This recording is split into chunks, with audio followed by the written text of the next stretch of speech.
네, 보시는 그래프는 10년 수익률 차트입니다. 고점이 7%를 찍었다가 4.5를 떨어지기도 했죠. 지금 간극이 사실상 2.7%나 됩니다. 그리고 이렇게 바닥을 찍었다가 다시 거의 7%까지 급등을 하게 되는데요. 이 시기를 보시게 되면 얼마 만인가요? 1년 사이인가요? 98년 9월부터 8월부터 볼 수 있으니까 그 뒤로부터 1, 2년 동안 거의 지금 몇 pp가 올랐습니까? 많이 올랐죠? 엄청난 등락을 보이고 있는데 요거를 조금 확대해 보면 이 구간입니다. 91년부터 꾸준하게 10년 국채 수익률이 안정화를 찾으면서 떨어지던 이 와중에 한 부분을 제가 확대를 해봤습니다. 이 무렵에 진입을 했다면 1년이라는 기간 동안 벌써 2.7%나 높은 금리를 경험하게 되시는 겁니다. 그런데 지금 장기로 보게 되면 10년물은 꾸준히 떨어지고 있는 와중이었다는 것을 좀 기억을 해야 될 것 같고요. 그뿐만이 아닙니다. 심지어 경기 침체, 우리가 그토록 기대하고 혹시나 있을지 모르는 금융위기가 있었던 구간을 조금 확대해 보겠습니다. 08년도죠? 금융위기 때 뚝 떨어졌다? 이게 2.2인가요? 그리고 채 1년이 되지 않아 4%까지 상승을 합니다. 대략 2%, 1.8 정도 오른 것이죠. 그것도 심지어 금융위기라는 극단적인 상황이 왔을 때 불과 6개월도 되지 않은 상황에서 엄청난 급등이 일어난 겁니다. 사실상 예전 수준만큼 돌아온 것이에요. 조금 1년, 2년 기계열로 보게 되면 그렇게 많이 떨어진 것도 아닙니다. 근데 이거를 멀리서 보게 되면 이런 모습이죠. 이런 모습입니다.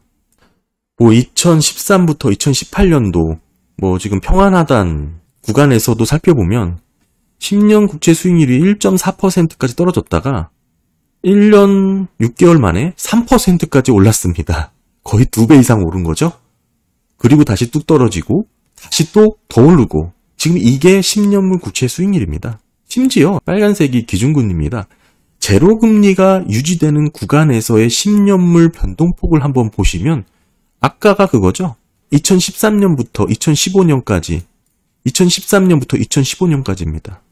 2013년 1.6%에서 3%까지 엄청나게 오르는 모습을 보실 수가 있습니다. 1.5%가 급등한 것이에요. 제로금리가 유지되는 와중에서도 10년물 국채 수익률은 1.5% 정도 등락을 하게 되는 겁니다. 그것도 그렇게 오랜 시간이 아닙니다. 1년이 되지 않는 기간 동안 그런 일이 벌어집니다. 제로금리가 유지되는 구간에도 말이죠. 하지만 10년 장기채 금리는 꾸준히 여러분들이 아시는 것처럼 우하향으로 흘렀습니다. 멀리서 보면 희극이지만 가까이서 보면 모든 투자는 다 비극입니다. 투자를 할 때 저점에서 매수를 한다는 건 생각만큼 쉬운 일이 아닙니다. 지나놓고 보게 되면 이렇게 쉽게 얘기할 수가 있지만 금리로 보게 되면 고점이죠. 금리가 높은 레벨을 유지할 때 극심한 공포심리가 팽배해 있을 때입니다. 이때 사서 이때 팔면 되는 건데 이 무렵이 되게 되면 각종 악재가 쏟아지는 상황입니다. 내가 생각했던 모든 판단이 흔들리는 구간, 그때가 바로 금리 고점 레벨입니다. 시간이 지난 후 돌이켜 보게 되면 이때 샀어야 된다고 쉽게 얘기를 할 수 있겠지만 막상 생각했던 이 고점이 오게 되면 주저하게 되는 게 사람 심리입니다.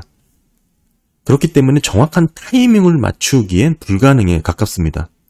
오히려 이렇게 치솟게 된 금리를 보게 되면 손절의 유혹이 커지는 게 사람 마음이죠. 그런데 이런 상황에서 손이 나가기 쉽지 않은 게 사실입니다. 모든 투자는 단기적인 변동성을 피할 수는 없습니다. 국채 투자라고 해도 크게 다르지 않습니다. 투자에 있어서 손절과 물타기를 잘 해야 된다고 말씀드렸는데 트레이딩으로 접근했다면 손절을 하는 게 맞고 펀더멘털로 접근했다면 물타기를 해야 하는 것이죠.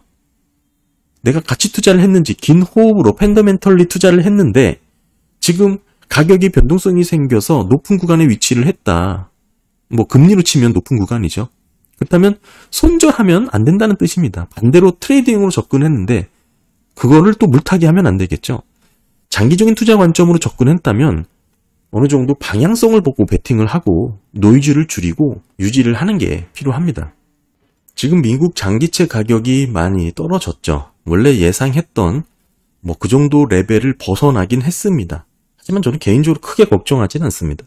어차피 애초에 방향성을 보고 결정한 투자 판단이었고, 우리가 부도가 날 만한 잡주에 투자를 한 것도 아닙니다. 시간이 해결해 줄 수 있는 그런 투자 방법이었고요.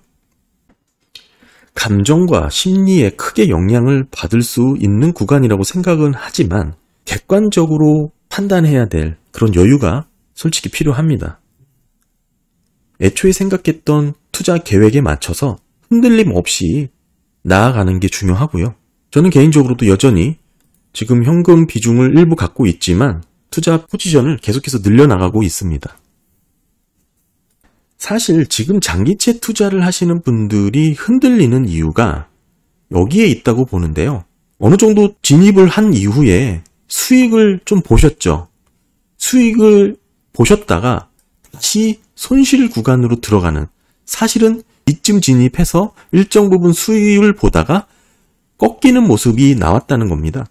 그러니까 마치 예전 주식을 하던 것처럼 매수 후 상승하던 주가가 곤두박질 치는 것 같은 느낌을 받으시는데요. 그래서 대부분 뭔가 내가 투자한 게 잘못 판단했다고 생각하실 수가 있는데, 정확하게 표현하면 사실은 계속 떨어지는 와중에 진입을 한 것이고, 지금은 그 바닥을 잡아가는 과정에 있는 겁니다.